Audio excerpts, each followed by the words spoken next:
Pernahkah kamu merasa dikhianati oleh orang yang paling kamu percaya? Di balik senyuman yang manis, maupun kisah yang terlihat manis, kadang tersimpan luka yang dalam. Cinta bisa menyatukan dua hati, tapi juga bisa menghancurkan segalanya. Siapkah kamu mengetahui apa yang sebenarnya terjadi? Di episode kali ini, cerita Amira akan mengungkap rahasia yang tak pernah terduga. Jangan lewatkan, karena ini bukan sekadar cerita. Halo Sobat Cerita Amira, udah siap lanjut ke ceritanya? Sebelumnya terima kasih untuk yang selalu setia dan komen di kolom komentar. Seperti dari Makassar, Malang, Jakarta Selatan, dan Surabaya. Semoga yang udah subscribe dan komen selalu diberi rezeki yang melimpah. Langsung aja yuk kita lanjut ke ceritanya.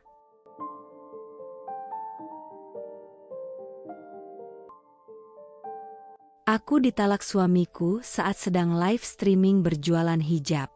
Padahal baru sebulan yang lalu kami rujuk, kali ini jatuh sudah talak 2. Malam menggigil dalam kesunyian. Jarum jam di dinding berdetak pelan, seolah ikut menghitung setiap detik perjuangan seorang perempuan yang tengah menahan kantuk dan lelah demi menghidupi keluarga kecilnya. Di ruang tamu yang hanya diterangi cahaya ring light yang mulai meredup, Laras masih duduk di depan layar ponselnya. Senyumnya baru saja menghilang, berganti dengan hembusan napas panjang yang berat. Sudah hampir 4 jam ia melakukan siaran langsung. Senyum yang dipaksakan, obrolan ringan yang diselingi candaan, dan sapaan ramah kepada para penonton virtual yang sebenarnya tak benar-benar ia kenal. Semua itu ia lakukan demi mendapatkan gift, demi beberapa ratus ribu rupiah yang bisa ia pakai untuk beli susu Naila, bayar listrik, dan sesekali beli lauk sedikit lebih layak dari sekadar tempe goreng. Tubuhnya letih, wajahnya lesu, tapi hatinya lega. Setidaknya malam ini dapur rumah mereka bisa tetap ngebul besok. Namun kedamaian itu tak berlangsung lama. Brak! Suara pintu kamar dibanting terbuka begitu keras, hingga membuat Laras tersentak. Sampai jam segini belum juga nyuci piring? Suara berat Doni bergema di dalam ruangan. Nada bicaranya tinggi, tajam, menyayat malam yang semula tenang. Laras menoleh, terkejut, wajahnya masih setengah basah oleh sisa bedak dan keringat. Aku belum sempat.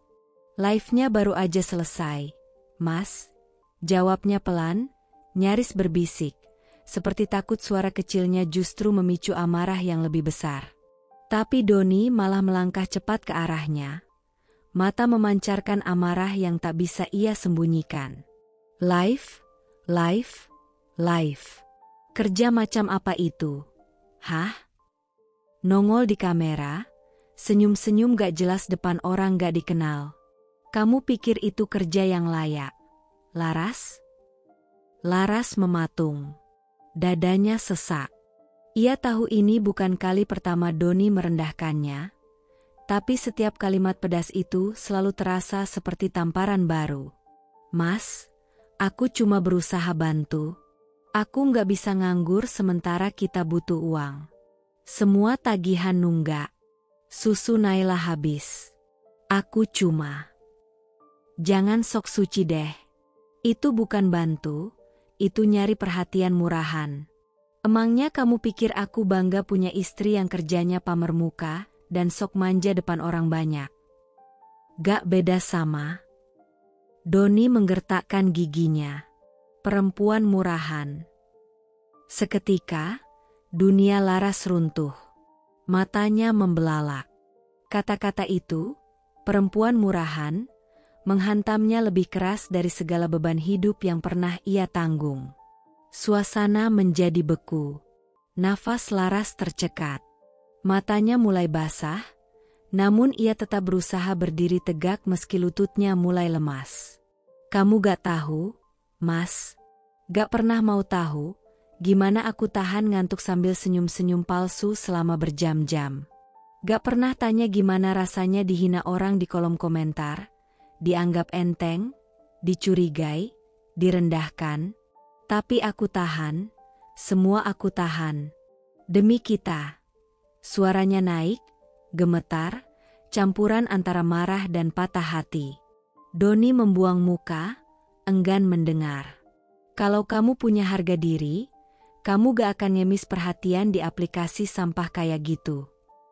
Laras terdiam. Air matanya mengalir, perlahan. Bukan karena lelah, tapi karena luka yang dalam dan tak terlihat. Bukan hanya karena dimarahi, tapi karena harga dirinya diinjak-injak oleh pria yang dulu mengucap janji untuk selalu mencintai dan melindunginya. Aku bukan ngemis perhatian, aku ngemis penghasilan. Karena kamu gak bisa cukupin semuanya sendiri. Aku bukan pengangguran, Doni. Aku cuma perempuan yang berusaha bertahan hidup di tengah keterbatasan. Suara Laras pecah. Tubuhnya bergetar hebat. Untuk pertama kalinya, ia membalas. Tapi Doni hanya mendecak, lalu berbalik menuju kamar. Terserah kamu deh. Jangan salahin aku kalau suatu saat aku muak. Gak semua laki-laki tahan punya istri kayak kamu. Pintu kamar ditutup keras. Dan Laras berdiri sendiri di ruang tamu yang kini kembali hening. Hanya ditemani suara detik jam dan isak tangis yang nyaris tak bersuara. Di sudut ruang itu, seorang istri muda menangis dalam diam. Menangisi lelah yang tak dipedulikan. Menangisi cinta yang semakin hambar. Dan menata hatinya yang mulai retak, sedikit demi sedikit, hari demi hari. Malam itu, Laras tak hanya merasa lelah secara fisik. Ia benar-benar merasa sendirian. Meski tinggal serumah dengan laki-laki yang dulu ia cintai sepenuh hati. Sudah lewat tengah bulan, dan isi dompet Doni kembali menipis. Upah sebagai karyawan kontrak di bengkel kecil semakin tidak menentu. Terkadang hanya cukup untuk bayar bensin dan rokok. Kadang malah habis sebelum tanggal muda datang. Tapi Doni tetap berjalan dengan kepala tegak, seolah semua baik-baik saja. Gengsinya lebih tebal dari isi dompetnya. Laras baru saja menyelesaikan pekerjaannya. Setelah menyapu lantai dan menidurkan Naila, ia duduk di meja makan sambil mencatat pemasukan dan pengeluaran di buku kecil yang mulai lusuh. Pandangannya serius, namun wajahnya menyimpan kegelisahan. "Mas," panggilnya hati-hati saat melihat Doni masuk dari luar, wajah kusut dan baju berbau oli. "Kenapa?" sahut Doni datar sambil melepas jaket dan melemparkannya ke kursi. "Uang listrik bulan ini naik. Ada biaya denda juga karena telat bayar kemarin. Aku udah pakai sebagian dari uang gift minggu lalu. Tapi buat belanja besok, aku belum ada," jelas Laras pelan, memilih kata-kata sehalus mungkin agar tidak memicu emosi. Doni memijit pelipisnya, lalu duduk dengan malas di sofa. "Terus kamu minta dari aku?" tanyanya dengan nada mencibir. "Emang kamu pikir aku ATM? Uangku aja pas-pasan." Laras menahan napas sejenak, lalu menjawab dengan sabar, "Aku cuma kasih tahu kondisi, Mas. Kalau bisa, ya kita bagi tanggung jawab. Aku juga udah kerja semampu aku. Tapi kebutuhan rumah tangga nggak bisa ditunda." "Kerja?" Doni menatap tajam. "Kamu itu live doang, mangap-mangap depan kamera. Itu bukan kerja. Gaji kamu dapat dari nyenengin orang asing. Kalau bukan karena aku, kamu nggak bakal bisa makan dulu." Laras menunduk. Lagi-lagi kata-kata itu menusuk harga dirinya. Ia berjuang mati-matian, menahan capek, menahan malu, tapi tetap dianggap remeh. "Aku gak nyari penghargaan, Mas. Aku cuma pengin kita jalanin rumah tangga ini bareng. Sama-sama. Bukan aku yang kerja cari uang, kamu yang nuntut dilayani seperti raja." Doni langsung berdiri, membanting gelas di meja hingga nyaris pecah. "Jangan kurang ajar, Laras. Kamu perempuan, kewajiban kamu melayani suami. Titik. Aku gak peduli kamu lebih banyak duit atau enggak. Aku tetap kepala rumah tangga di sini. Jangan samain derajatmu sama aku. Laras mengangkat wajahnya perlahan, sorot matanya berubah. Tidak ada lagi ketakutan, hanya luka yang berubah menjadi kecewa.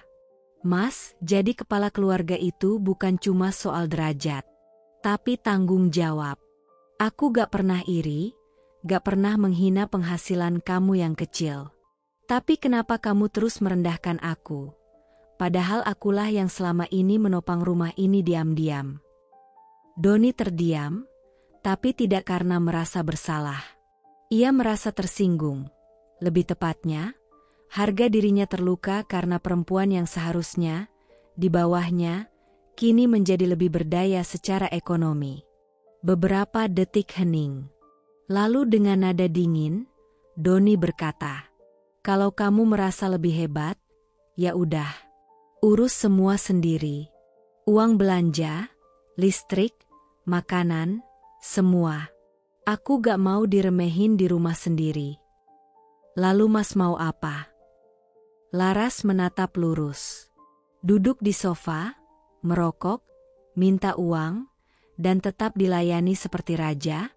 Sementara aku jungkir balik kerja dari pagi sampai tengah malam. Doni membuang muka. Ia kalah, tapi egonya tak rela mengakuinya. Laras menghela napas dalam. Ia berdiri perlahan, memungut gelas yang hampir pecah di lantai, dan menatap kosong ke dapur. Untuk pertama kalinya dalam pernikahan mereka, Laras merasa sendirian. Bukan karena Doni pergi, tapi karena Doni tidak pernah benar-benar hadir. Dan malam itu, Laras menyadari sesuatu. Ketika perempuan bekerja keras demi keluarga, bukan pujian yang ia harapkan, cukup dihargai. Sore itu, hujan turun deras. Langit Jakarta seperti ikut menumpahkan rasa lelah dan duka yang selama ini disimpan Laras dalam diam. Tapi hujan tak menghentikan pekerjaannya. Ia sudah berdandan rapi, meski sederhana, dan duduk di sudut ruang tamu dengan ring light menyala, ponsel terpasang di tripod, serta latar belakang kain putih yang ia sematkan di dinding seadanya. "Selamat sore semuanya. Terima kasih yang udah join live aku hari ini. Semoga kalian sehat dan bahagia. Ya," ucap Laras dengan senyum hangat, meski tubuh dan hatinya mulai koyak sedikit demi sedikit. Di layar, komentar-komentar mulai masuk. "Halo, Kak Laras cantik.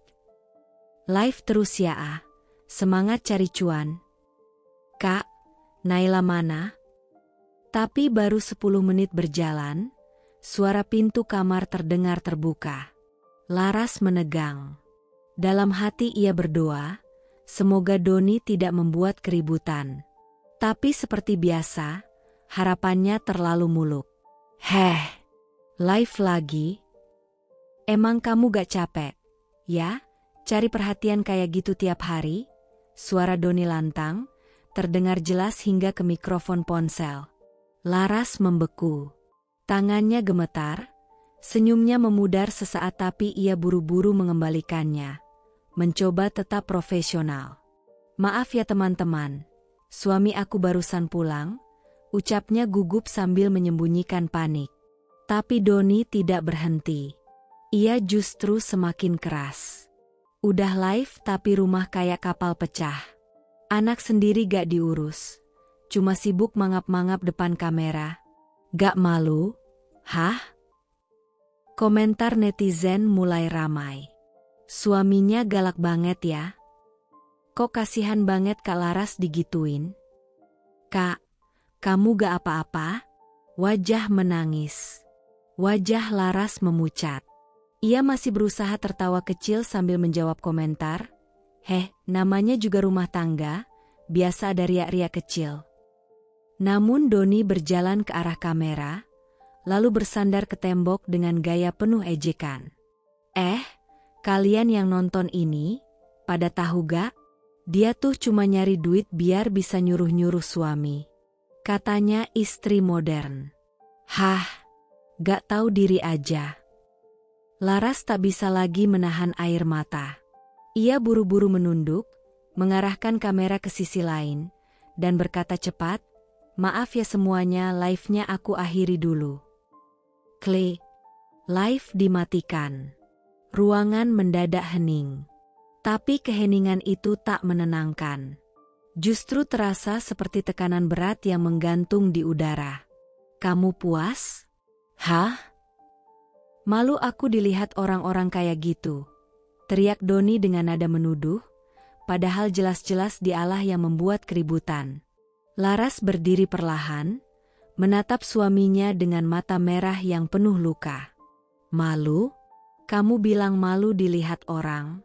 Tapi kamu gak malu membentak istri sendiri depan ratusan orang? Kamu gak malu mempermalukan aku, yang selama ini berjuang buat kita? Jangan bawa-bawa perjuangan. Aku muak lihat kamu sok kuat. Padahal kamu cuma numpang hidup dari cowok-cowok yang ngasih gift di live itu. Kamu pikir aku gak mikir? Hah? Bisa aja kamu genit sama mereka, biar dikasih uang." DG. Laras seperti disambar petir. Ucapan itu bukan hanya penghinaan, itu tuduhan keji yang membuat hatinya remuk. Ia terdiam, menahan napas, mencoba tetap berdiri meski tubuhnya nyaris goyah. "Aku rela dihina, Mas. Aku tahan capek, lapar, ngantuk, semuanya. Tapi kamu makin kesini bukan cuma gak menghargai, kamu menghancurkan aku pelan-pelan. Kamu kira aku main belakang? Demi Tuhan, aku cuma kerja. Demi anak kita, demi rumah ini." Doni terdiam, tapi hanya sebentar. Ia mendengus sinis, lalu berjalan masuk ke kamar, membanting pintu keras hingga bingkai foto di dinding bergoyang. Di ruang tamu yang kini sunyi, Laras terduduk. Tangannya menutup wajah, isak tangisnya pecah tanpa suara. Ia mulai takut. Bukan hanya pada Doni, tapi pada dirinya sendiri, karena ia sudah mulai kehilangan kekuatan untuk bertahan. Dan malam itu, setelah tangis panjang dan hening yang menyiksa, ia membuka kembali aplikasi live streamingnya. Notifikasi pesan masuk terus berdatangan. "Kak, kamu beneran gak apa-apa? Tadi suamimu kasar banget." "Aku pernah kayak kamu. Kak, tolong jangan biarkan dirimu terus disakiti. Kalau butuh tempat cerita, kami di sini kok." Laras membaca satu persatu. Air matanya kembali mengalir. Tapi kali ini bukan hanya karena sakit. Ada rasa hangat kecil dari orang-orang asing yang bahkan belum pernah bertemu langsung, tapi peduli padanya lebih dari orang yang tidur di ranjang yang sama. Malam itu terasa berbeda. Udara sedikit lebih hangat, dan angin membawa aroma bunga melati dari pekarangan kecil di depan rumah. Laras mengenakan gamis sederhana warna krem, rambutnya ia kuncir rapi, wajahnya dihias tipis agar tetap tampak segar di depan kamera. Di layar ponselnya, angka penonton naik drastis, 412 penonton live. Angka tertinggi sejak ia mulai bekerja sebagai host live streaming. Terima kasih teman-teman semua yang udah gabung malam ini. Hari ini spesial banget karena kita bakal ngobrol santai soal mimpi dan perjuangan, ucap Laras dengan senyum tulus. Meski hatinya masih menyimpan luka dari bentakan kemarin, ia berusaha menampilkan versi terbaik dari dirinya. Seorang ibu muda yang tetap ceria, meski realita hidup terus menggigit. Komentar-komentar pun ramai berdatangan. "Kak Laras selalu cantik walau sederhana. Kak, sharing dong gimana bisa tetap kuat di tengah tekanan. Semangat terus ya Kak, kamu inspirasiku." Laras membaca setiap komentar dengan senyum dan sesekali menahan haru. Baginya, ini bukan hanya pekerjaan. Ini panggung kecil tempat ia bisa merasa berarti, dilihat, dan dihargai. Tapi harapan itu hancur seketika. Pintu kamar terbuka keras. Doni melangkah keluar, matanya merah, entah karena emosi atau alkohol. Tanpa sepatah kata, ia berjalan cepat ke arah kamera. Laras refleks berdiri, panik. Suaranya bergetar. "Mas, tolong jangan di sini dulu, aku lagi live," bisiknya, berusaha menahan kekacauan agar tak pecah di depan ratusan mata yang sedang menyaksikan. Tapi Doni tak peduli. "Live? Live apa? Apa yang kamu pajang di depan orang-orang itu? Hah?" Suaranya meledak. Mikrofon menangkap setiap kata dengan jelas, dan komentar netizen langsung meledak. "Astaga, suaminya kenapa tuh? Kak Laras kabur aja, Kak. Gak bener ini." Laras mencoba menenangkan. "Mas, please, ini banyak orang nonton. Tolong jangan kayak gini." Tapi Doni malah mendekat ke kamera. Dengan suara lantang, penuh emosi, ia berteriak. "Dengar ya kalian semua yang nonton. Dia ini istriku. Perempuan pemalas, tak tahu diri, suka mengeluh, dan sudah lupa diri cuma karena dapat gift dari orang asing." Laras membeku. Detik itu juga seluruh tubuhnya terasa dingin, darah seperti berhenti mengalir. Tapi Doni belum selesai. "Dengar baik-baik, Laras." Ia menatap mata istrinya tajam. "Mulai malam ini, aku talak kamu. Aku ceraikan kamu. Aku gak sudi punya istri yang lebih sibuk cari perhatian orang lain ketimbang hormatin suaminya sendiri." "Mas," jerit Laras, suaranya parau, tangannya bergetar hebat, menahan Doni agar menjauh dari kamera. Tapi semuanya sudah terlambat. Komentar masuk seperti banjir. "Apa? Cerai di depan live? Ya Allah, kakak kuat ya. Ini udah keterlaluan.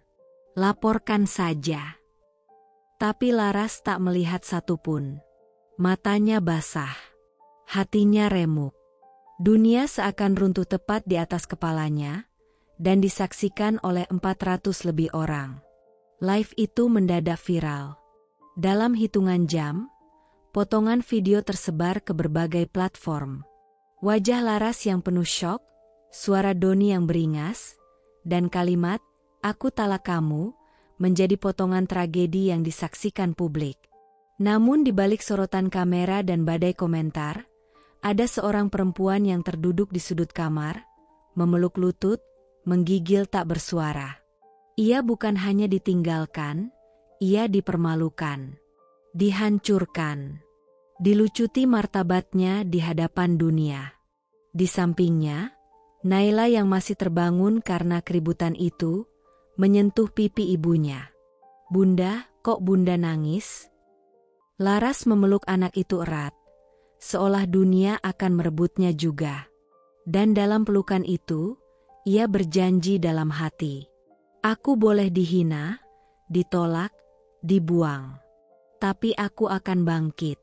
Demi kamu, Naila. Demi hidup yang lebih layak dari ini." Sudah 2 hari sejak malam itu. Malam saat seluruh harga diri Laras dikoyak habis-habisan di depan 400 pasang mata yang menyaksikan live streamingnya. Video itu kini sudah tersebar luas, bahkan muncul di akun-akun gosip besar. Judulnya macam-macam. Istri ditolak suami di depan kamera, live jadi medan talak. Drama rumah tangga Laras. Istri live, suami ngamuk dan cerai live. Viral. Seorang ibu dicerai langsung saat siaran, realita dunia digital. Komentar pun membanjiri setiap akun sosial medianya. Ada yang menguatkan, ada yang menghujat, dan ada pula yang mempermalukannya lebih dalam dari Doni. Pantesan ditalak, istri kok kerja pamer-pamer muka. Ih, drama banget, ngemis simpati. Kasihan si anak, punya ibu cari duit kayak gitu. Semangat ya Kak Laras. Kamu wanita kuat. Lawan, laporkan si Doni, dia udah KDRT verbal. Laras membaca semuanya. Satu persatu. Matanya bengkak karena kurang tidur, dan hatinya terlalu penuh untuk bisa tenang.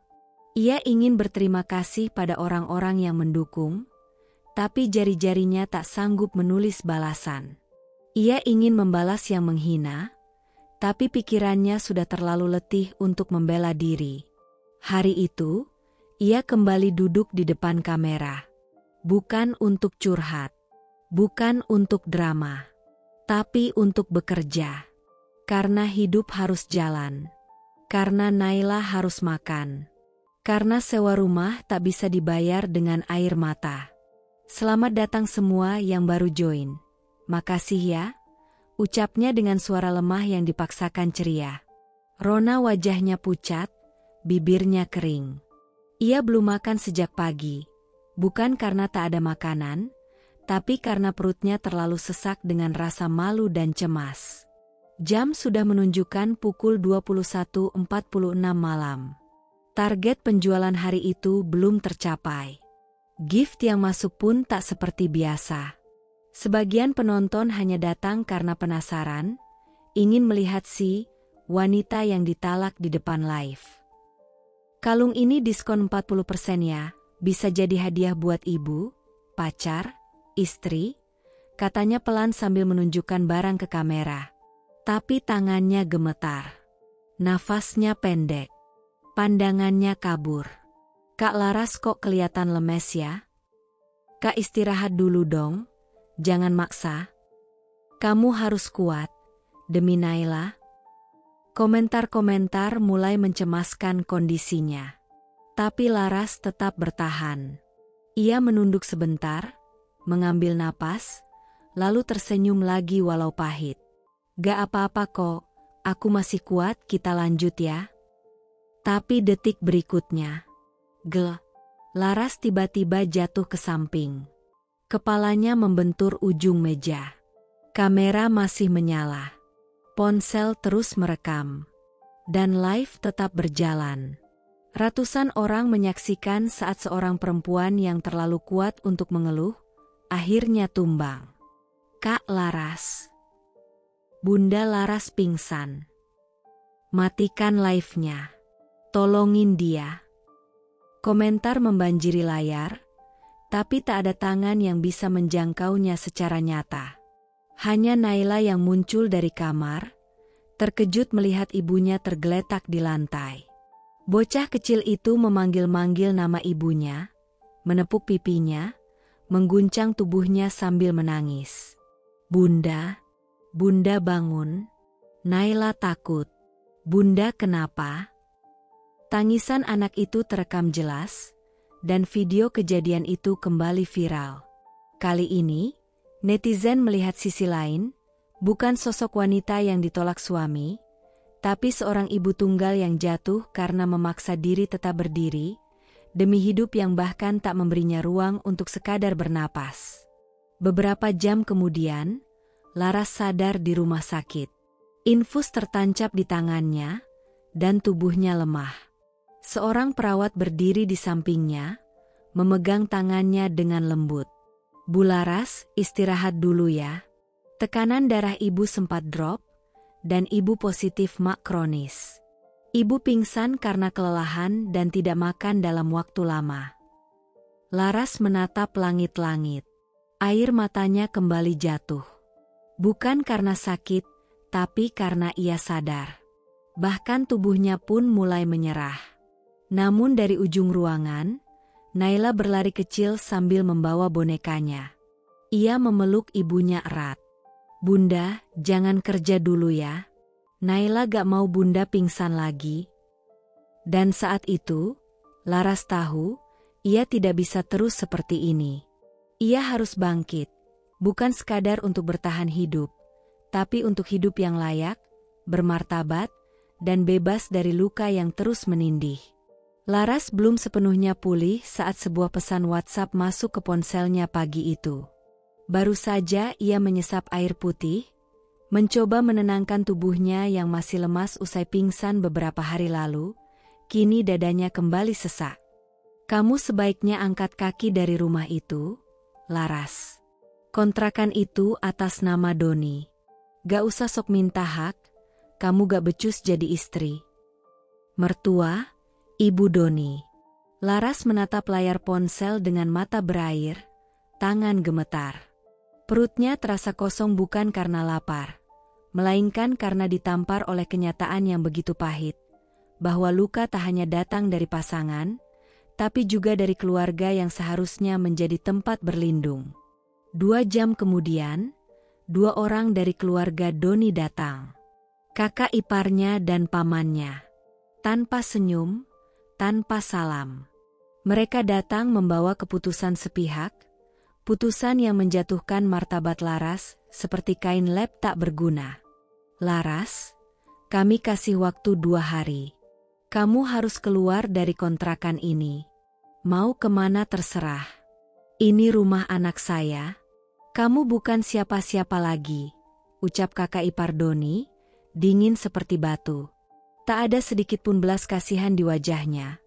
Bahkan saat melihat Naila yang sedang duduk di sudut ruangan memeluk bonekanya. Laras menatap mereka dengan tatapan nanar. Suaranya pelan tapi tegas, mencoba tetap berdiri dalam sisa-sisa harga dirinya.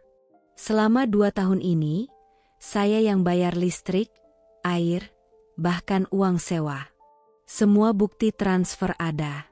Saya kerja siang malam. Doni bahkan sering ambil uang belanja dari saya. Sekarang kalian bilang saya gak becus jadi istri? Pamannya hanya mengangkat bahu. Itu urusan kamu. Tapi kamu sudah bukan bagian dari keluarga kami. Kamu mempermalukan Doni. Satu kampung tahu dia kamu permalukan di live. Laras terisak. Tawa pahit lolos dari bibirnya. Saya yang dipermalukan. Saya yang ditalak di depan publik. Saya yang dituding, dihina, dijatuhkan di depan ratusan penonton. Tapi tetap saya yang salah. Kakak ipar Doni mendekat, membentak, sudah cukup. Jangan bikin kami malu lagi. Kalau kamu masih punya harga diri, pergi secara terhormat sebelum kami usir paksa. Jangan usir Bunda. Teriakan kecil itu pecah dari mulut Naila, yang kini berlari ke arah ibunya dan memeluk pinggang Laras erat. Bocah itu menatap mereka dengan wajah polos yang penuh ketakutan.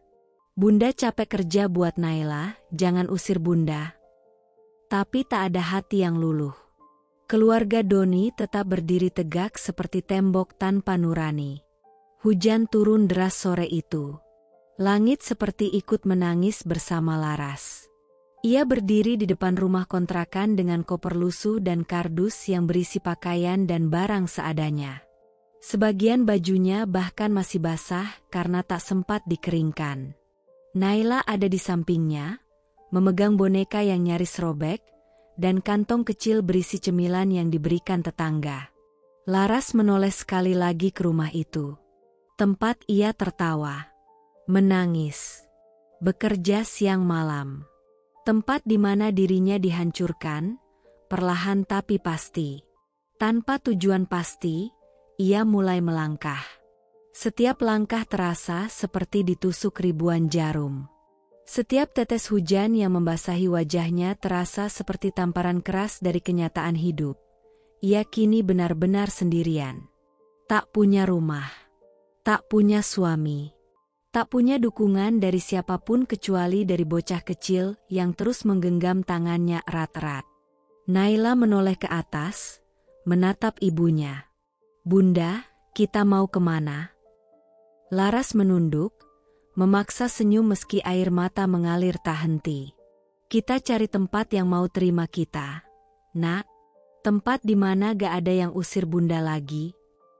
Dalam hati, Laras berbisik lirih pada Tuhan. Kalau semua sudah kau cabut dariku, jangan ambil kekuatanku untuk bertahan. Karena aku harus tetap hidup, demi anakku. Meski tak ada siapapun yang sudi melihat aku berdiri. Hari itu langit mendung, udara kota lembab, dan pagi terasa lebih sunyi dari biasanya. Sejak diusir dari kontrakan, Laras dan Naila tinggal di sebuah kamar kos kecil berukuran 3x3 meter. Dindingnya lembab, atapnya bocor, dan tempat tidurnya hanya kasur tipis di atas lantai. Tapi disitulah, untuk pertama kalinya setelah sekian lama, Laras merasa aman. Meski hidup seadanya, ia dan Naila bisa tertawa tanpa teriakan. Mereka bisa makan mie instan berdua sambil menonton video kartun dari ponsel tua. Namun, kedamaian itu tidak bertahan lama. Pagi itu, Doni datang. Tanpa aba-aba, tanpa permisi. Laras sedang menjemur pakaian ketika seorang tetangga berteriak, "Mbak Laras, ada laki-laki cari kamu. Bawa mobil putih." Jantung Laras berdetak tak karuan. Ia berlari kembali ke kamar kosnya, dan saat pintu terbuka, ia melihat Naila sudah dalam gendongan Doni. "Doni, lepasin anakku." Laras menerjang, berusaha merebut Naila dari pelukan Doni, tapi pria itu menepisnya kasar. "Anak gue juga, Laras. Lo pikir lo bisa monopoli Naila cuma karena lo ngerasa paling menderita? Aku yang besarin Naila, Doni. Aku yang berdarah-darah buat anak itu. Kamu di mana saat Naila sakit? Saat gak ada beras di rumah?" Doni menatap Laras dengan tatapan penuh dendam. "Lo lebih sayang kamera daripada anak. Lo lebih pilih live jualan, tampil dandan di depan orang, daripada jagain Naila. Lo gak pantas jadi ibu. Jangan bawa anakku, Doni. Jangan." Tapi Doni sudah membalikkan badan, menggendong Naila ke dalam mobil. Bocah kecil itu menangis keras. "Bunda Aa." Teriakan Naila menggema. Suara tangisan itu menembus dada Laras seperti peluru tajam. Ia mengejar mobil Doni sejauh yang ia bisa, tanpa sandal, dengan air mata bercucuran. "Doni, balikin anakku. Jangan rampas Naila dari aku." Tapi mobil itu melaju cepat, meninggalkan debu dan luka yang tak bisa dihapus oleh waktu. Laras terduduk di lantai kamar kosnya. Kamar yang biasanya hangat kini terasa seperti penjara sunyi. Baju-baju Naila masih tergantung. Boneka robek miliknya masih tergeletak. Tapi sang pemiliknya telah dibawa pergi. Ia menangis tanpa suara, tubuhnya gemetar. Di tangannya, ada baju kecil Naila yang belum sempat dicuci. "Tuhan, ambil nyawaku kalau memang aku gak layak jadi ibu. Tapi tolong, jangan ambil anakku, jangan rampas satu-satunya alasan aku bertahan hidup." Ponselnya terus berbunyi. Nomor tak dikenal. Berita menyebar cepat. Doni laporkan Laras. Seorang ibu diduga gagal urus anak karena sibuk live. Netizen terbelah. Doni bawa anak tanpa izin, tapi layakkah Laras jadi ibu? Laras tak punya banyak uang. Tapi ia tahu satu hal, ia tidak akan diam. Ia datangi lembaga bantuan hukum.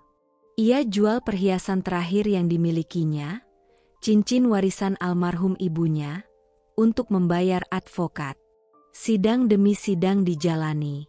Doni menyewa pengacara mahal, membawa bukti-bukti rekaman Laras sedang live, memperlihatkan jadwal live yang panjang, menyudutkan Laras sebagai ibu yang abai. Di ruang sidang, Doni berdiri gagah. "Yang mulia, saya hanya ingin anak saya berada di tangan yang tepat. Laras terlalu sibuk live, terlalu sibuk mengejar penghasilan. Dia bahkan sampai pingsan karena lupa makan. Itu bukti dia tak bisa jaga dirinya, apalagi anak." Laras berdiri dengan suara bergetar, matanya sembab tapi penuh api.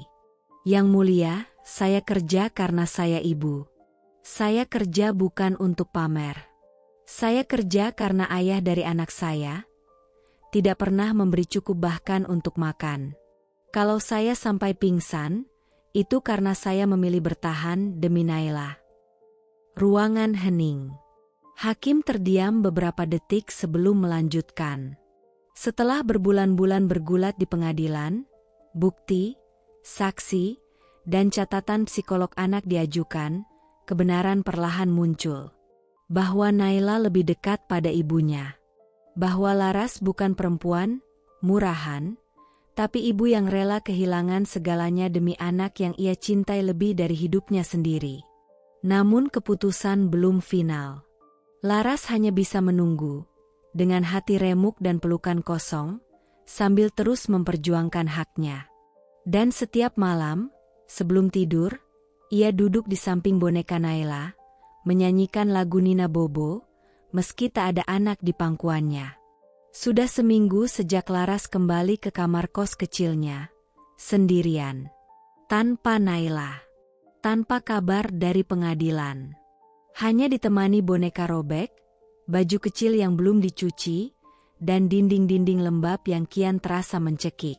Tapi ternyata yang paling menyakitkan bukanlah kehilangan Naila, melainkan tatapan mata orang-orang di sekitar yang berubah tajam dan menusuk. Seolah ia bukan lagi manusia, tapi dosa berjalan yang pantas dikucilkan. Suatu pagi, saat Laras berjalan menuju warung kecil di ujung gang untuk membeli nasi bungkus, ia merasakan bisik-bisik di balik punggungnya. Ia tak lagi diteriaki terang-terangan, tapi kata-kata yang dibisikkan itu lebih tajam dari pisau. Itu tuh si Laras. Masih sempet aja dandan. Dulu katanya kerja buat anak, sekarang anaknya aja diambil. Pasti ada yang gak benar. Aku dengar dari Bu Rina, suaminya itu sampai malu besar. Makanya dia ditalak live. Gak tahu malu banget. Perempuan macam itu biasanya lupa diri. Karir anak gak keurus. Suami mana yang betah? Laras hanya menunduk. Ujung kerudungnya menutupi separuh wajah. Tapi tak bisa menutupi air mata yang mengalir pelan. Ia tak pernah menyangka bahwa lingkungan yang dulu memuji kerja kerasnya, kini berubah menjadi pengadilan informal, tanpa fakta, tanpa empati. Sesampainya di kamar, Laras menatap dirinya di cermin. Matanya sembab, pipi tirus, tubuhnya kurus. Apa aku terlihat seperti perempuan durhaka? Apa aku memang terlalu ambisius? Apa salahku karena ingin anakku hidup layak? Apa salahku karena menolak diinjak-injak laki-laki yang tak tahu malu? Tangis itu pecah lagi. Ia tak kuat menahan luka yang kian hari kian dalam. Dunia seolah sepakat untuk menjatuhkannya, dan ia tak punya siapa-siapa untuk menyangkal semua itu. Salah satu akun gosip lokal mengunggah video potongan siaran live Doni saat membahas Laras. Saya sabar, ya sabar banget. Tapi istri saya waktu itu, udah gak tahu diri. Cari uang iya, tapi lupa batas. Saya capek. Saya laki-laki, saya punya harga diri. Dia terlalu ambisius. Kalau bukan karena anak, saya gak akan begini. Komentar netizen membanjiri postingan itu. Istrinya terlalu karir-oriented. Kayaknya. Yakin sih, kalau istri solehah, suami gak bakal kayak gitu. Kasihan anaknya, dibesarkan oleh ibu yang cuma mikir followers. Laras membaca semuanya. Malam itu, sendirian di pojok kamar, hanya ditemani bunyi tetes air hujan dari atap bocor. Mereka gak tahu apa-apa. Mereka gak tahu, aku rela jual cincin warisan demi Naila. Mereka gak tahu, aku rela pingsan karena lupa makan demi kejar target live jualan buat beli susu. Mereka gak tahu, aku gak tidur berhari-hari karena harus kerja dan rawat anak sendiri. Beberapa tetangga yang dulunya ramah, kini tak lagi menyapa. Ada yang sengaja mengalihkan pandangan saat berpapasan. Ada yang pura-pura sibuk menyapu saat Laras lewat. Bahkan anak-anak kecil yang biasa bermain dengan Naila kini dilarang bertamu ke kamar kos Laras. Jangan main ke situ. Nanti jadi perempuan kayak dia. Laras mendengar itu. Ia menutup pintu kamarnya pelan, duduk di lantai, dan menggenggam baju kecil Naila yang masih wangi sabun cuci. Ia memeluknya erat-erat, seperti mencoba memeluk bayangan anaknya yang kini entah sedang di mana. Kalau dunia mengutukku, biarlah. Asal Naila kelak tahu, Bunda tidak pernah menyerah. Dalam gelapnya malam, satu pesan masuk ke ponselnya. Dari seorang ibu muda yang dulu pernah membeli baju dari live-nya. Mbak Laras, aku gak percaya omongan mereka. Aku tahu betapa kerasnya hidup ini. Aku dukung Mbak. Jangan berhenti. Banyak perempuan kayak kita yang butuh lihat perempuan kuat seperti Mbak Laras tetap berdiri. Air mata kembali jatuh, tapi kali ini hangat. Bukan karena luka, tapi karena harapan. Bahwa di tengah bisingnya fitnah, masih ada yang bisa melihat kebenaran. Sudah hampir 2 bulan sejak Naila dibawa Doni. Laras masih berjuang di pengadilan demi hak asuh. Di tengah tekanan dari masyarakat dan keterpurukan mental yang tak kunjung reda, satu-satunya cara Laras bertahan hidup adalah dengan terus bekerja. Ia kembali live, walau tak semeriah dulu, dengan wajah letih dan senyum yang dipaksakan. Tapi malam itu, ketika air mata terlalu deras untuk ditahan, ketika tanya dari netizen terlalu menyudutkan untuk diabaikan, Laras akhirnya bicara. Maaf ya, aku gak bisa terlalu ceria malam ini. Laras mencoba tersenyum, tapi air matanya menetes pelan. Aku tahu kalian banyak yang bertanya, kenapa aku gak pernah siarkan Naila lagi? Kenapa aku kelihatan makin kurus, makin pucat, kenapa endorse mulai berkurang? Karena anakku dibawa pergi oleh suamiku sendiri, tanpa izin. Karena aku dianggap gak layak jadi ibu. Padahal aku yang kerja siang malam, aku yang pingsan demi target jualan, aku yang gak tidur demi tetap bisa masak, nyuci, ngurus Naila sendirian. Netizen tersentuh. Komentar mengalir deras. Banyak yang mendukung. Tapi ternyata, satu suara diam-diam merekam dan menyimpan dendam. 3 hari setelah live itu, Laras mendapat surat resmi dari kantor polisi. Ia dilaporkan atas dugaan pencemaran nama baik melalui media elektronik. Pelapornya, Doni. Di dalam laporan, dituliskan bahwa Laras telah menyebarkan informasi pribadi yang tidak benar dan menyudutkan pihak pelapor di hadapan publik, merugikan reputasi dan psikologis pelapor. Laras membaca surat itu dengan tangan gemetar. Apa? Aku yang dipolisikan? Suara Laras pecah dalam kamar kecil itu. Dia yang hina aku, dia yang telantarin anak, dia yang talak aku di depan kamera. Tapi sekarang aku yang dianggap mencemarkan nama baiknya? Satu demi satu, efek domino mulai terjadi. 2 brand yang sempat menawarkan kerjasama mendadak membatalkan kontrak. Maaf Mbak Laras, karena ada proses hukum yang melibatkan nama Mbak, kami belum bisa lanjut kerjasama, semoga segera selesai ya. Pelanggan pun mulai ragu. Order menurun. Akun sosial medianya penuh komentar, sebagian mendukung, tapi sebagian lagi mulai memihak Doni. Kalau udah jadi tersangka, berarti ada salahnya dong. Berarti benar dong dia selama ini manas-manasin suami di sosmed. Puncaknya, rekening Laras dibekukan sementara oleh pihak bank, karena status hukumnya tengah dalam proses penyelidikan. Saldo Anda untuk sementara dibekukan sesuai permintaan pihak berwajib terkait laporan pencemaran nama baik. Laras duduk di lantai, ponsel tergeletak di sebelahnya. Ia menatap kosong ke dinding lembab di depannya. Air mata tak keluar, hanya dada yang terasa sesak. Terlalu sesak untuk bernapas, terlalu penuh luka untuk menangis lagi. Aku gak punya uang, aku gak punya anak, aku gak punya dukungan, dan sekarang aku bahkan dianggap penjahat. Sore itu, ponselnya berdering. Suara seorang perempuan terdengar tegas namun hangat. Mbak Laras? Saya Liana, pengacara publik. Saya melihat video live Mbak, dan tahu kasus ini makin kacau. Saya tawarkan bantuan hukum gratis. Kita gak bisa diam. Lawan balik.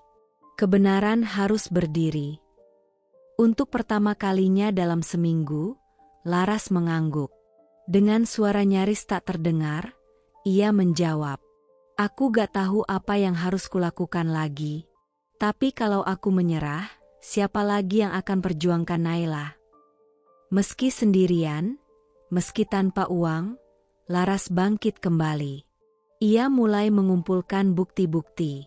Rekaman siaran saat Doni menalak live. Bukti transfer kebutuhan rumah tangga yang selama ini ia tanggung. Screenshot chat penuh caci maki dari Doni. Ia tak bisa lagi pasrah. Ini bukan hanya tentang pencemaran nama baik. Ini tentang seorang ibu yang dipaksa bungkam atas penderitaannya. Tentang seorang perempuan yang dihukum hanya karena berani bersuara.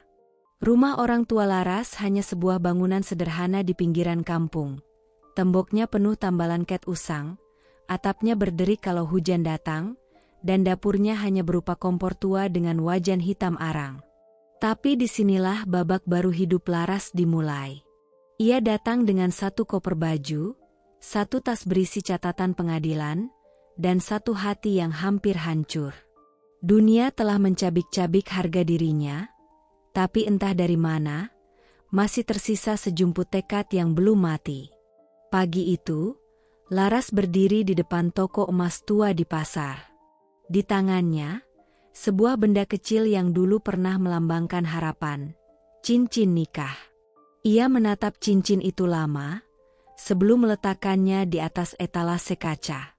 "Berapa, Bu, kalau digadaikan saja?"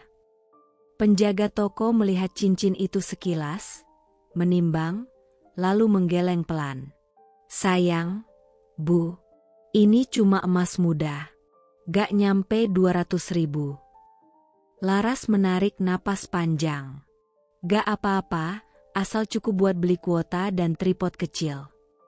Ia pergi dari toko itu dengan uang pas-pasan, tapi di matanya ada sinar baru. Bukan sinar bahagia, tapi sinar perempuan yang sudah terlalu sering jatuh, dan sekarang sudah tak takut luka lagi. Sore itu, Laras menata tripod baru di atas tumpukan buku. Backgroundnya hanya dinding dapur kusam dengan ember cucian di sudut. Ia berdiri mengenakan salah satu hijab stok lama yang dulu tak laku terjual. Dengan pencahayaan seadanya dan suara ayam tetangga sebagai background, ia mulai live. "Assalamualaikum semuanya. Aku tahu tampilanku gak sempurna, tapi aku pengin mulai lagi dari nol.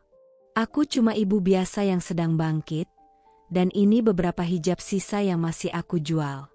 Siapa tahu ada yang cocok." Tak ada musik, tak ada filter cantik, tak ada dekorasi, tapi ada kejujuran. Dan itu lebih dari cukup. Selut kepala yang berbicara, dua komentar yang menggerakkan. Awalnya hanya 17 penonton, lalu naik jadi 24. Dan saat salah satu follower lama menyadari bahwa Laras kembali, komentar itu muncul. "Mbak Laras? Ya Allah, aku kangen banget lihat Mbak live. Mbak, aku beli 2. Gak usah diskon. Aku cuma mau dukung. Mbak Laras, kamu kuat banget. Aku doain kamu selalu semangat ya." Air mata Laras tumpah. Tapi kali ini, bukan karena luka, tapi karena harapan. Pembibitan memulai dari luka. Malam itu, setelah live pertama selesai, Laras mencatat satu persatu pesanan. Tangannya masih gemetar, tapi senyumnya perlahan muncul. Ia duduk di lantai, membuka plastik kecil berisi hijab sisa stok yang dulu dianggap sampah, dan melipatnya dengan hati-hati. "Mungkin aku gak punya banyak, tapi aku masih punya semangat. Aku masih punya harapan untuk Naila." Dan aku masih punya diri sendiri. Ia memejamkan mata, membayangkan wajah anaknya. Tunggu Bunda, Naila. Bunda akan kembali. Tapi kali ini, bukan sebagai korban. Tapi sebagai perempuan yang tak lagi bisa diinjak. Paket besoknya. 2 paket hijab dikirim dari warung kelontong depan rumah. Penerimanya dari luar kota. Tak besar, tapi cukup untuk beli plastik kemasan dan tambahan kuota 3 hari ke depan. Langkahnya mungkin kecil, tapi langkah ini nyata. Dan langkah inilah yang akan membuka babak baru perjuangan, bukan lagi sekadar bertahan dari luka, tapi melawan dengan keberanian. Hari itu Laras sedang mengemas pesanan dengan plastik bening seadanya. Tangannya masih terasa sakit akibat luka silet dapur kemarin, saking terburu-buru ingin menyelesaikan live dan packing tepat waktu. Tapi di balik rasa sakit itu, ia tersenyum. Hari ini ia berhasil menjual 9 helai hijab lama. Bukan angka besar, tapi untuk Laras, itu sudah seperti emas. Ponselnya berbunyi. Notifikasi DM Instagram masuk. Assalamualaikum Mbak Laras. Saya Ayu Maulina. Barangkali Mbak ingat, saya pernah beli 5 hijab di live Mbak minggu lalu. Saya ingin bicara sesuatu. Boleh minta nomor WhatsApp? Laras membaca pesan itu berkali-kali. Tak ada firasat apa-apa.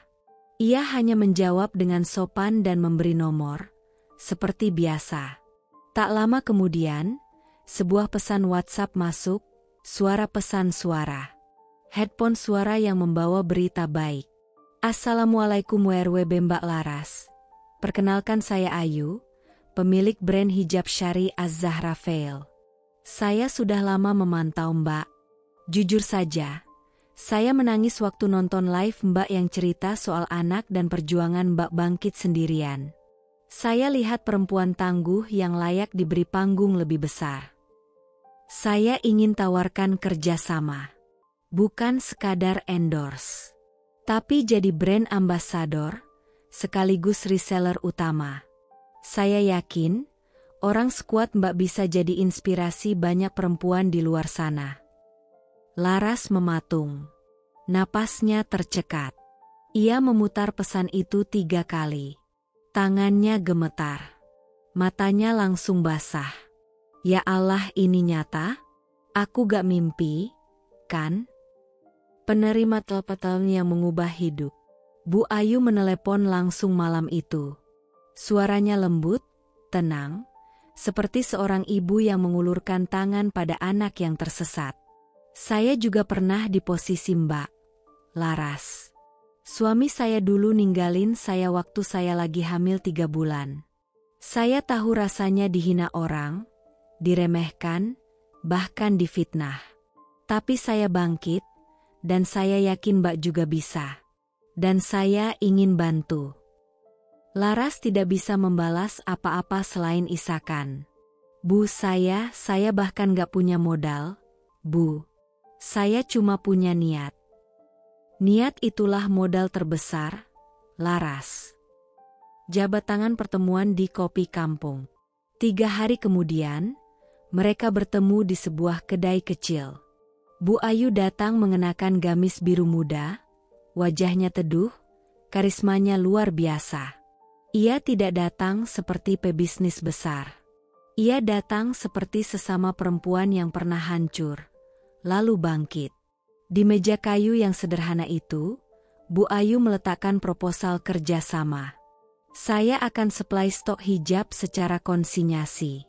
Kamu gak usah modal, cukup jual, dan ambil bagi hasil. Nanti kita naikkan perlahan. Kalau stabil, kita bikin lain kolaborasi, Laras by Az-Zahra Veil. Laras menutup mulutnya dengan tangan.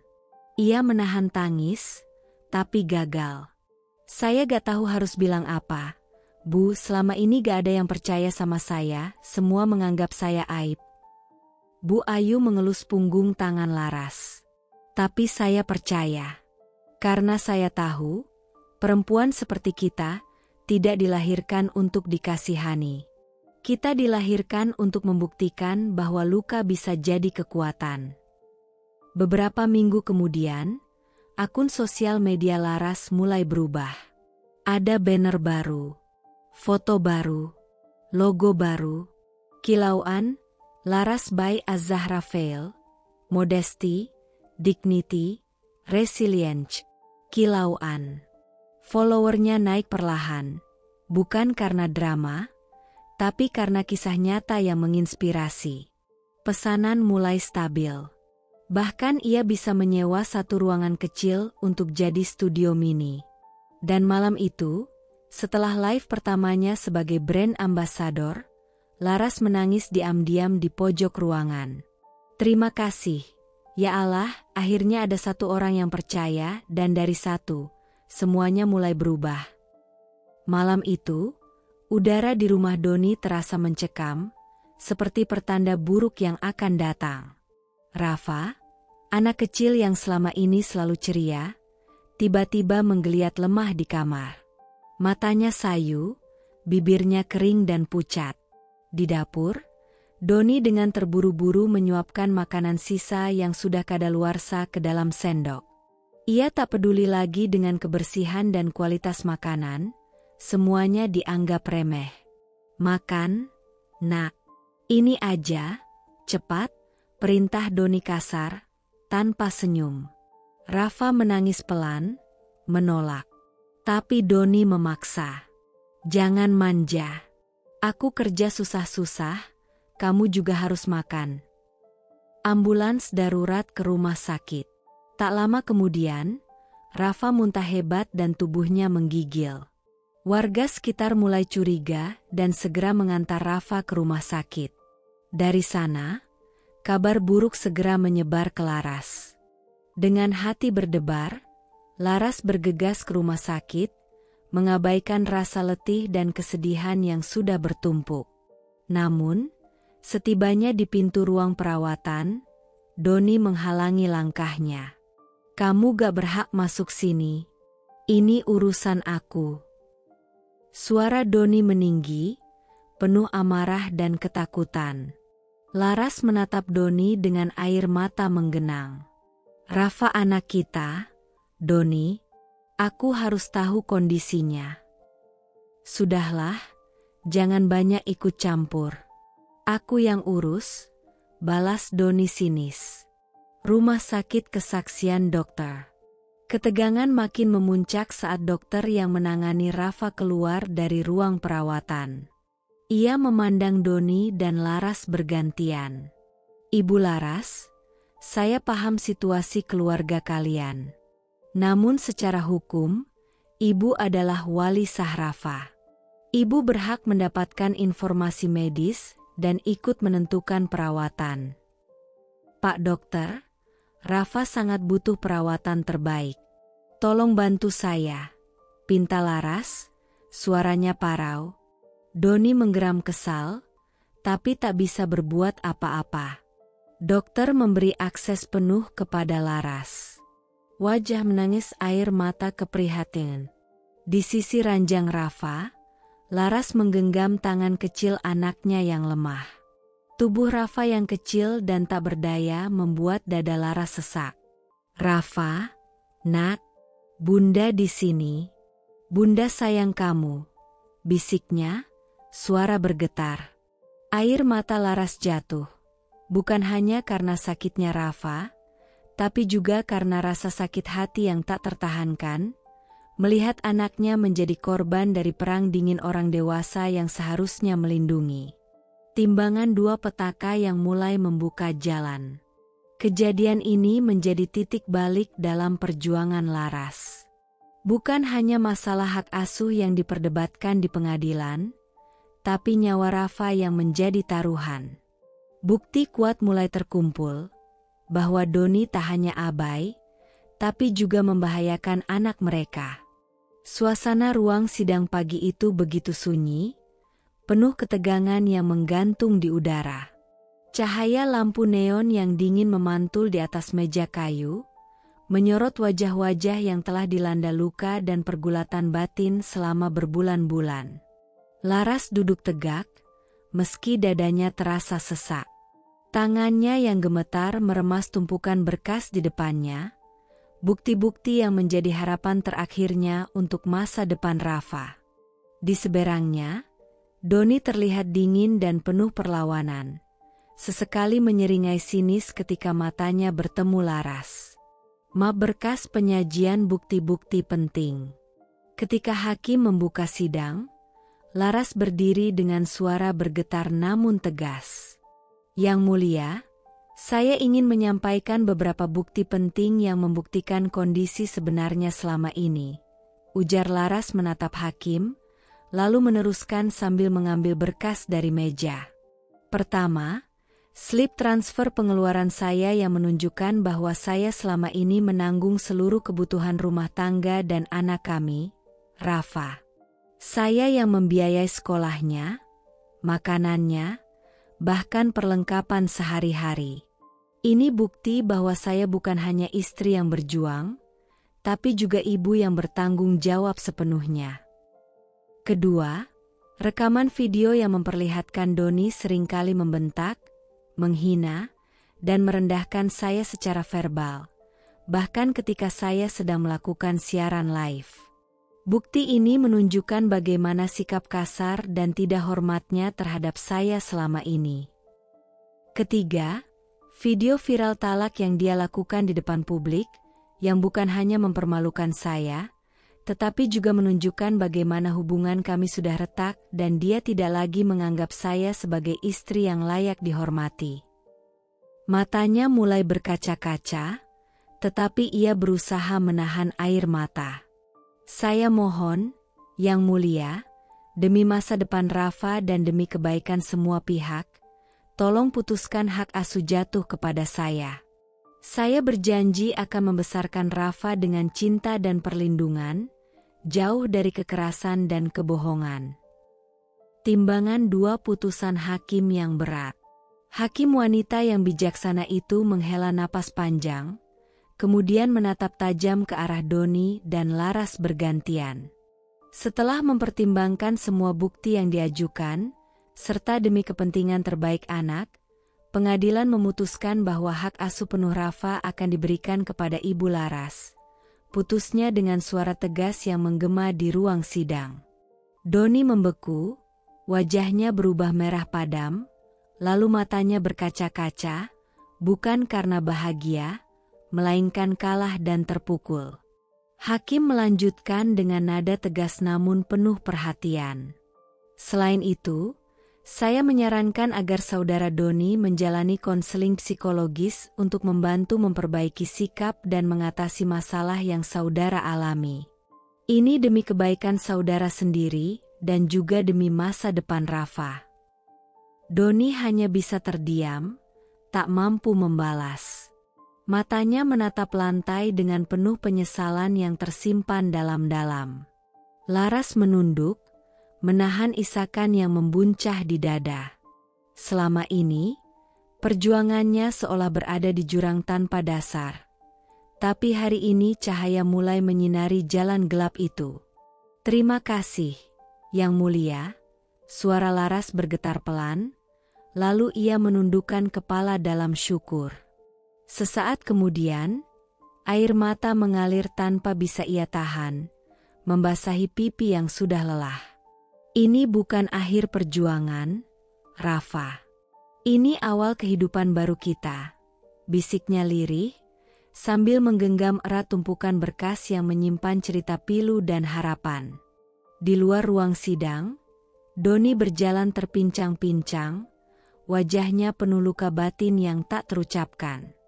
Ia menunduk, menyadari betapa kehancuran yang ia buat bukan hanya merusak rumah tangga, tapi juga nyawa masa depan anaknya sendiri. Dalam diam, ia bergumam, "Aku harus berubah, untuk Rafa, untuk aku sendiri." Namun langkahnya masih berat, terombang-ambing oleh kesalahan yang tak mudah ditebus. Di ujung lorong, Laras berdiri menghadap cahaya pagi yang hangat. Meski luka masih terasa, ada kekuatan yang tumbuh di dalam dirinya. Sebuah keberanian baru untuk membangun masa depan Rafa dan dirinya sendiri, tanpa bayang-bayang kelam masa lalu. Rafa, Bunda janji, Bunda akan selalu menjaga kamu, sampai dunia ini tahu siapa sebenarnya yang mencintai kita dengan tulus. Bisik Laras sambil menatap langit cerah, berharap dan berdoa. Doni menatap kosong gerobak sayurnya yang dulu selalu penuh warna dan hiruk-pikuk pelanggan.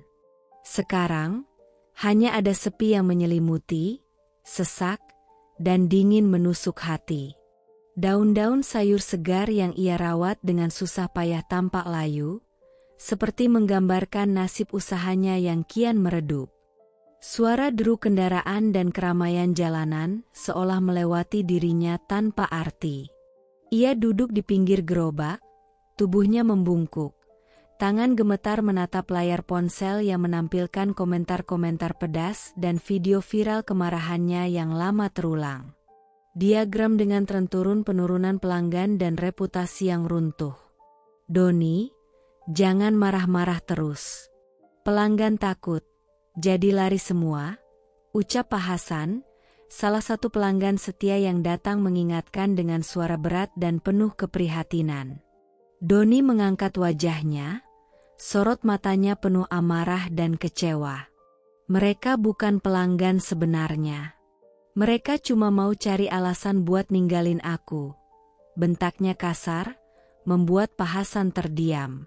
Pak Hasan menggeleng, lalu berkata dengan nada pelan, "Kalau kamu tetap seperti ini, Doni, bukan cuma pelanggan yang hilang.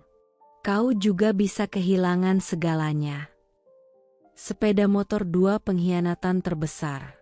Hari-hari buruk semakin menjadi ketika Doni pulang ke kontrakan dan menemukan rumah dalam keadaan kosong. Motor dan uang tabungannya yang selama ini ia simpan untuk menghidupi usaha, lenyap begitu saja. Tetangga sebelah datang mengetuk pintu, wajahnya tampak serius.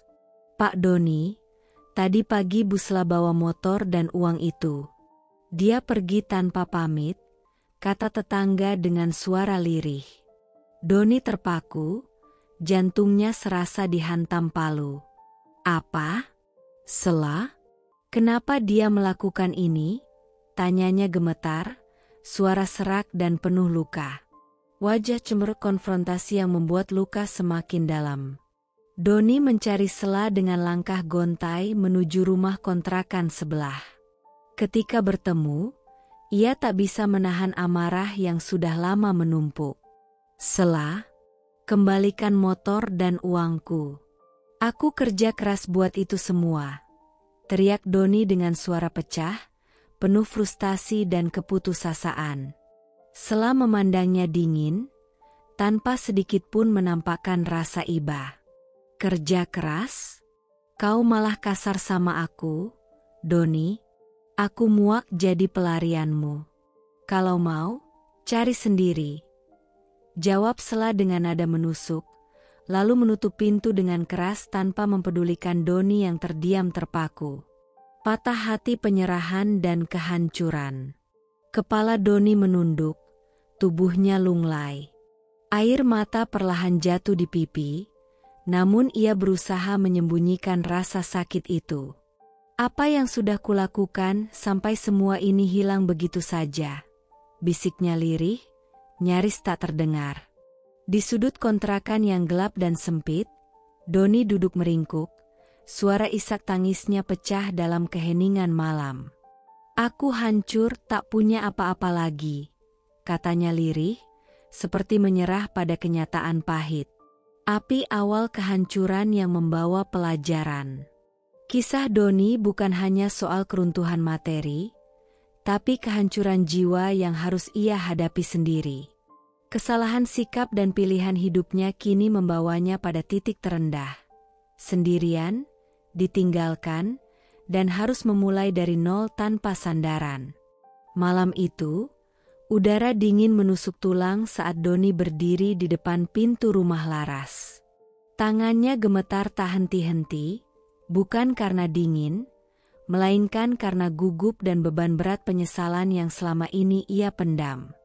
Setelah sekian lama kehancuran dan pertikaian, kini ia datang dengan satu harapan yang sederhana namun berani. Kesempatan ketiga untuk memperbaiki segalanya. Detik-detik berlalu panjang ketika Laras membuka pintu. Tatapannya tajam, lelah, namun tegas. Matanya menatap langsung ke arah Doni, tanpa sedikit pun senyum yang dulu pernah membuat Doni berharap. "Doni," suara Laras datar, hampir berbisik, "apa yang membuatmu datang malam-malam seperti ini?" Doni menarik napas dalam, suaranya pecah dan penuh penyesalan. "Laras, aku tahu aku sudah banyak menyakitimu. Aku datang bukan untuk meminta maaf sekadar kata-kata kosong. Aku benar-benar menyesal. Aku ingin memperbaiki semua kesalahan itu. Tolong, beri aku kesempatan sekali lagi. Kali ini aku janji, aku akan berubah. Aku ingin rujuk, untuk Rafa dan untuk kita." Laras menundukkan kepala sejenak, menahan gelombang emosi yang hampir menghancurkan hati. Ia tahu, kata-kata Doni sudah terlalu sering diulang. Janji yang terlontar tanpa bukti, luka yang tak kunjung sembuh. Dengan suara yang berat, penuh kekuatan dan ketegasan, Laras akhirnya berkata, "Saya sudah cukup ditalak, Doni, cukup 2 kali. Kali ini saya yang memutuskan. Bukan kamu yang menalak saya, bukan kamu yang memutuskan masa depan saya. Saya yang memilih berhenti berharap dari seseorang yang tak pernah mengerti arti kesetiaan dan pengorbanan." Matanya berkaca-kaca, suara serak tapi tegas, "Jangan harap aku kembali ke pelukanmu hanya karena penyesalanmu yang datang terlambat. Saya sudah terlalu banyak kehilangan, terlalu banyak merasakan sakit. Kali ini, saya memilih diri saya sendiri. Saya memilih Rafa dan hidup yang layak untuk kami." Doni membuka mulut ingin membela diri, ingin memohon, tapi Laras mengangkat tangan dengan lembut namun tegas sebagai tanda bahwa perbincangan sudah selesai. "Tidak perlu kata-kata lagi, Doni. Ini bukan soal balas dendam atau amarah. Ini soal saya yang berhak menentukan kebahagiaan saya. Tolong, terima keputusan ini." Pintu perlahan ditutup. Doni berdiri terpaku di luar, merasakan dinginnya malam yang seolah mencerminkan dinginnya hatinya sendiri. Di balik pintu itu, Laras berdiri teguh, dengan keberanian yang baru, menutup bab lama yang penuh luka dan membuka lembaran baru untuk masa depan yang lebih baik. Sinar lembut pagi menembus jendela kaca butik kecil yang kini menjadi saksi perjalanan hidup Laras. Rak-rak penuh koleksi hijab syari, beraneka warna, motif, dan desain, tertata rapi, menebarkan aura elegan sekaligus kekuatan. Butik itu bukan sekadar tempat berjualan, tapi simbol kemenangan Laras atas masa lalu yang penuh luka.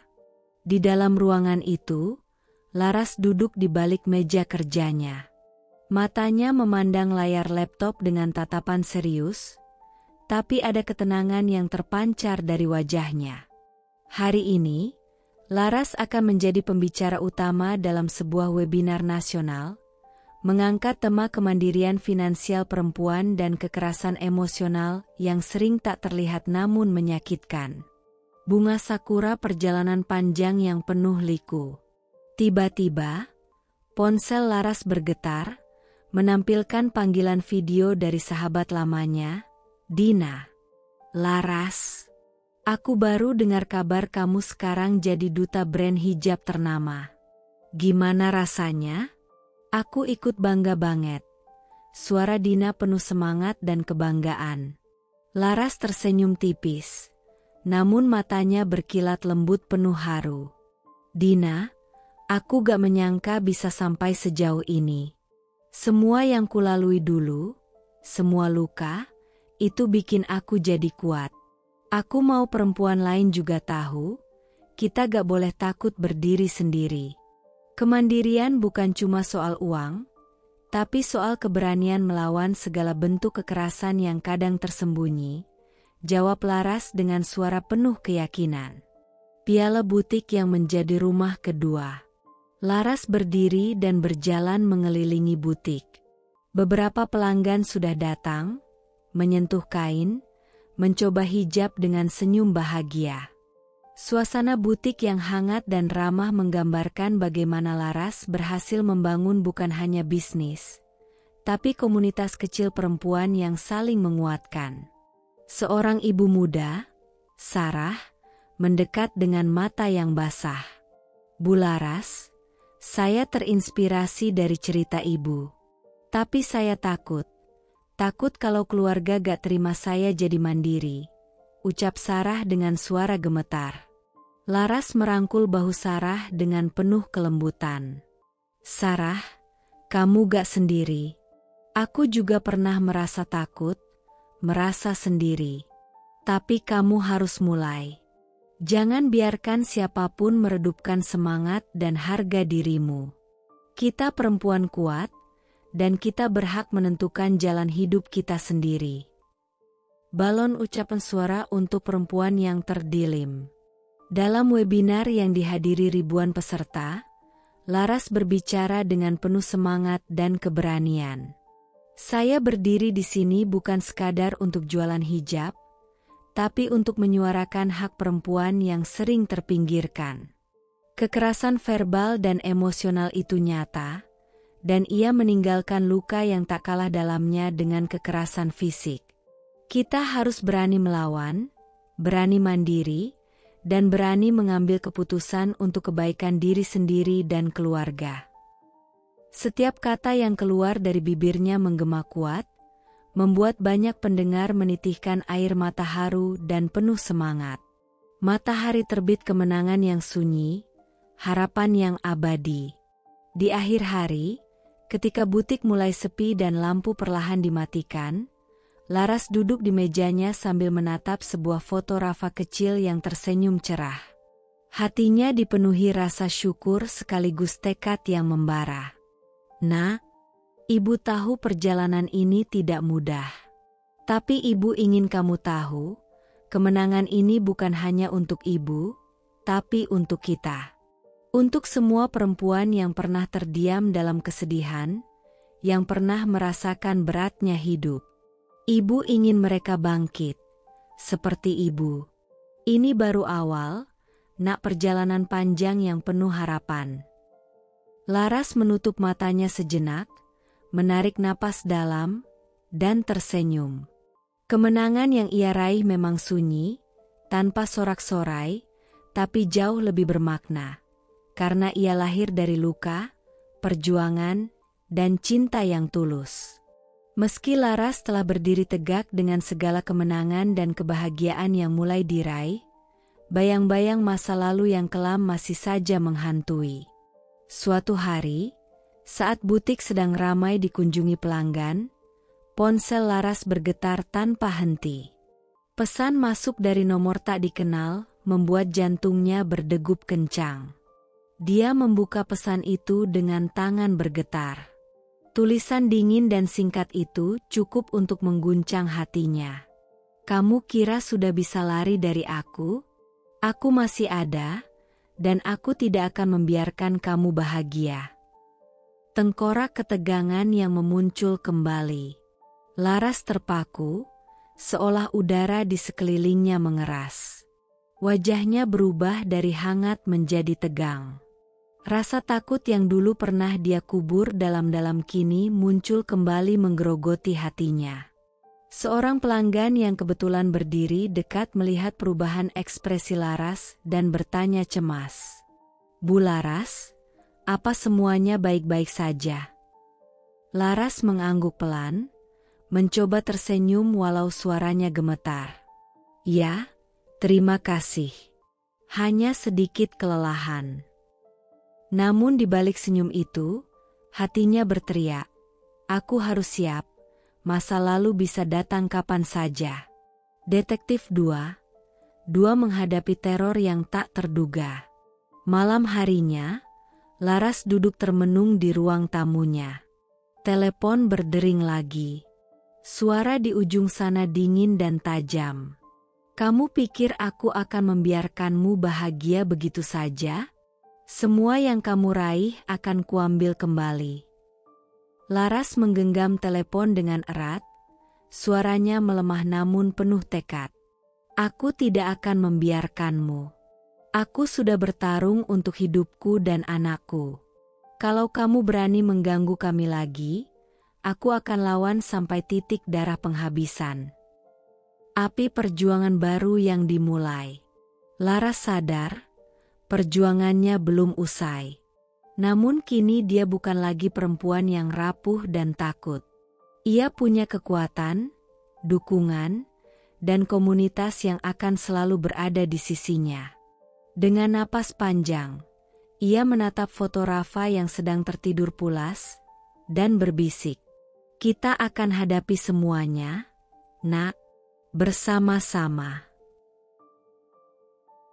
Perjalanan Laras adalah cermin perjuangan seorang perempuan yang berani berdiri melawan gelombang kehidupan yang keras dan tak adil. Dari keterpurukan, hinaan, dan pengkhianatan, ia berhasil bangkit dengan kekuatan hati yang luar biasa. Tidak hanya meraih kesuksesan materi sebagai duta brand hijab ternama dan pemilik butik, Laras juga menjadi suara yang menginspirasi perempuan lain untuk mandiri, kuat, dan berani melawan kekerasan, baik yang terlihat maupun yang tersembunyi. Kemenangan Laras bukanlah gemerlap sorak-sorai, melainkan sebuah kemenangan yang sunyi dan penuh arti. Sebuah pengingat bahwa kebahagiaan dan kemandirian sejati lahir dari keberanian untuk memutus rantai rasa takut, luka, dan pengkhianatan. Meski bayang-bayang masa lalu tetap mencoba mengganggu, Laras membuktikan bahwa dengan tekad dan dukungan, seorang perempuan mampu menaklukkan gelap dan menciptakan cahaya harapan baru untuk dirinya dan anaknya. Cerita Laras mengajarkan kita bahwa setiap perempuan pantas diperjuangkan, dihargai, dan diberdayakan. Bahwa kebebasan dan cinta diri adalah pondasi utama dalam membangun masa depan yang lebih baik, bukan hanya untuk diri sendiri, tapi juga untuk generasi yang akan datang.